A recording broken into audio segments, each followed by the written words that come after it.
Miller tool is the top choice in wire and cable preparation tools. The Miller CFS-3 tool is designed to remove fiber jackets and to strip the 900 micron tight buffer down to the 250 micron fiber acrylate.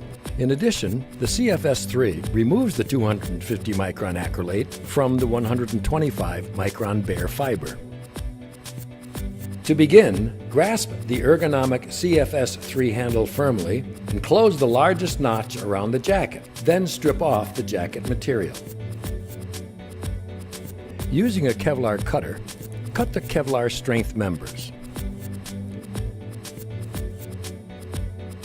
Ripley offers a variety of Miller Kevlar cutters, such as the FOKC, KS1, 86 1/2 SF, and KC699, all of which provide a positive cutting action of the Kevlar fibers in all fiber optic cables.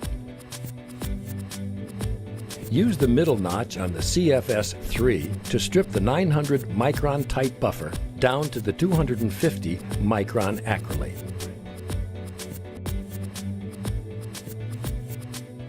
Then, use the smallest notch to remove the 250 micron acrylate from the 125 micron bare fiber. Always make sure the fiber stripping notches are clean and clear of debris. Any debris on the tool can potentially break the fiber. Use Miller FS400 bifurcated foam-tipped swipes or a soft bristle brush to clean the tool. Find out more at Vicom's website.